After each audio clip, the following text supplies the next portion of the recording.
한우고기 공급 과잉에 대비하기 위한 암소 감축 사업이 진행되고 있지만 암소 증가세는 여전한 것으로 나타났습니다. 이미 공급 과잉으로 쇠고기값 하락세는 계속되고 있는데요. 이대로라면 가격 폭락 가능성도 점쳐지는 만큼 보다 적극적인 대책 마련이 필요하다는 목소리가 높습니다. 박다영 기자입니다. 지속되는 쇠고기 값의 하락과 사료값 상승으로 한우 농가들의 어려움이 커지고 있습니다.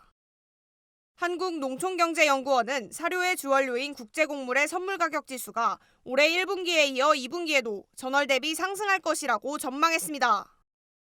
이런 가운데 한우 사육두수 증가세가 이어지면서 쇠고기 값은 꾸준히 하락하고 있습니다. 전국한우협회의 한우동향 분석보고서에 따르면 지난달 한우 사육두수는 345만 6천 두로 지난 4월보다 1.83%, 지난해 같은 기간보다 4.79% 증가했습니다. 지난 4월 기준 한우 평균 도매 가격은 1kg당 18,571원으로 지난달 대비 2.5%, 지난해 같은 기간 대비 10.8% 하락했습니다. 내년에는 사육 마리수가 360만 9천 마리에 달할 것으로 예상되면서 추가적인 도매값 하락이 우려됩니다. 문제는 이 같은 상황이 수년 전부터 예견됐지만 해결되지 않고 있다는 겁니다. 전국한우협회와 농림축산식품부 등은 2019년부터 저능력 암소 등을 번식에 활용하지 않고 도축하는 농가에게 지원금을 지급하는 등 자율 감축을 추진 중입니다. 하지만 축산물품질평가원의 조사 결과 암소 사육두수는 계속 증가하는 것으로 나타났습니다. 암소 사육두수는 사업을 시작한 2019년 이후 지속적으로 증가해 올해 3월에는 218만 마리를 기록했습니다. 농식품부는 이대로라면 한우고기값 폭락은 피할 수 없다며 농가들의 보다 적극적인 참여가 필요하다고 말했습니다.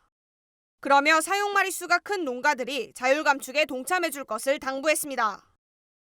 농가분들은 그대로예요. 수가 변함이 없어요. 근데 100마리 이상 키우는 분들, 이분들이 전체 사육 농가의 10%도 안 되거든요. 근데 그분들이 키우는 전체 사육 마리수가 가파르게 증가하고 있습니다. 지금은 그분들이 자발적으로 적극적으로 좀 참여해야 되지 않나. 농식품부는 농가의 참여를 늘리기 위해 교육과 홍보를 지속하고 중장기적인 수급 조절 제도를 마련해 시행할 계획입니다. 한편 한우협회는 이번 주 중 농식품부와 자율감축 농가의 우수정액을 지원하는 사업을 검토하고 추후 최종안을 발표할 예정이라고 밝혔습니다. MBS 박다영입니다.